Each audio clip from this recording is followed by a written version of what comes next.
رب زدني منك علما وأنلني منك فهما رب زدني منك علما وأنلني منك فهما۔ کرنے کا ایک کام یہ بھی ہے کہ جلد نکاح کی ترغیب دی جائے۔ نکاح میں تاخیر فتنوں کا دروازہ کھولتی ہے، بے حیائی کے دروازے کھلتے ہیں، ارتداد کے دروازے کھلتے ہیں۔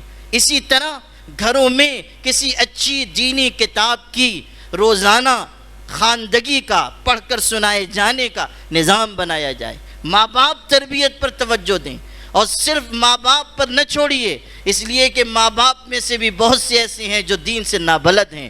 ہمیں کوشش کرنی ہوگی کہ ہم سرپرستوں کا بھی ذہن بنائیں، عورتوں کے اجتماعات ہوں، ماؤں کو بلایا جائے، خاص طریقے پر ان کو سمجھایا جائے تربیت کیسے کرنی ہے، بچیوں پر کیسے نگاہ رکھنی ہے، ان کے دل کے اندر ایمان کیسے اتارنا ہے۔ ہم عورتوں کو سمجھائیں، خواتین کو سمجھائیں، اس لیے کہ جب ماؤں کی گود پاکیزہ ہوگی تو ان میں پلنے والی بچیاں بھی پاکیزہ ہوں گی۔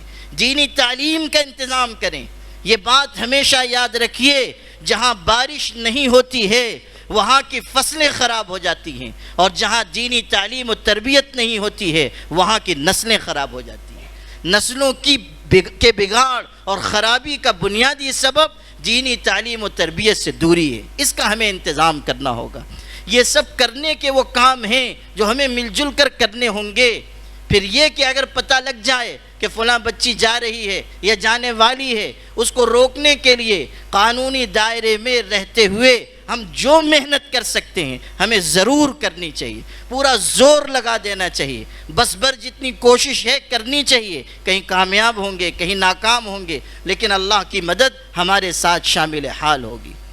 اور پھر ایک اور بات عرض کرتا ہوں جو بہت اہمیت کی ہے، کہ چونکہ ایک منصوبے کے تحت یہ کام ہو رہا ہے، تو ہوتا یہ ہے کہ بچی چلی گئی، 6 مہینے بعد، 8 مہینے بعد، سال بھر کے بعد اس کو لات مار دی جاتی ہے۔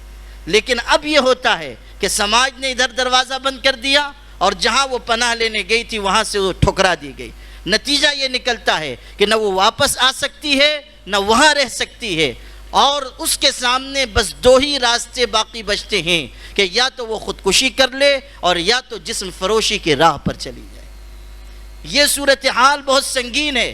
ہمیں سمجھنا ہوگا کہ جو لڑکیاں چلی گئیں ہم ان کے لیے دروازے بند نہ کریں، سماج دروازے کھلے رکھے، ہمارے دل بھی کھلے رہیں۔ اگر نادانی ہو گئی ہے اس کی سزا اس کو زندگی بھر نہیں دینی چاہیے۔ اگر وہ آنا چاہ رہی ہے ہمیں اس کو واپس آنے دینا چاہیے۔ اگر وہ آنا چاہ رہی ہے ایمان کے دائرے میں ہمیں آنے دینا چاہیے۔ حضور صلی اللہ علیہ وسلم کے دست مبارک پر جب حضرت وحشی نے ایمان قبول کیا تھا، صحابہ چاہتے تھے کہ قتل کر دیا جائے، حمزہ کے قاتل ہیں۔ خود حضور غم و الم سے اس قدر آپ متاثر ہوئے تھے کہ آپ صلی اللہ علیہ وسلم نے کہا تھا، وحشی آنا تو ہماری مجلس میں، نگاہ کے سامنے نہ آنا، تم کو دیکھ کر چچا یاد آئیں گے۔ وہی حمزہ جن کے انتقال اور شہادت پر حضرت اس طرح روئے تھے کہ حضرت جابر نقل کرتے ہیں کہ بچے جس طرح بلک بلک کر روتے ہیں، حضور اپنی چچا کے لاش پر اسی طرح روئے تھے۔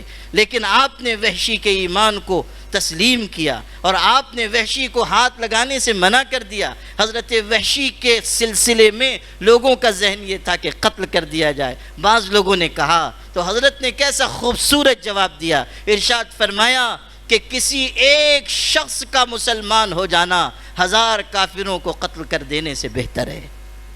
جو آ رہے ہیں ان کو آنے دیا جائے، راستے بند مت کیجئے، دروازے بند مت کیجئے۔ نادانی ہو گئی، کم سمجھی کی وجہ سے، ناعمری کی وجہ سے، یا دینی تعلیم و تربیت کی کمی کی وجہ سے، تو اب دروازہ کھلا رکھیے، آنے دیجئے، پھر سے ان کی تعلیم و تربیت کیجئے۔ اور سماج میں ایسے لوگ ہونے چاہیے کہ جو ان لڑکیوں کو اپنے عقد نکاح میں قبول کریں۔ ایسا نہ ہو کہ وہ عضو معطل ہو جائیں، وہ ناکارہ ہو جائیں، یا ان کو ایک طرف ڈال دیا جائے۔ یہ کسی بھی طرح مناسب نہیں ہوگا۔ اس کی بھی ہمیں فکر کرنی ہوگی، اس کی بھی ہمیں کوشش کرنی ہوگی۔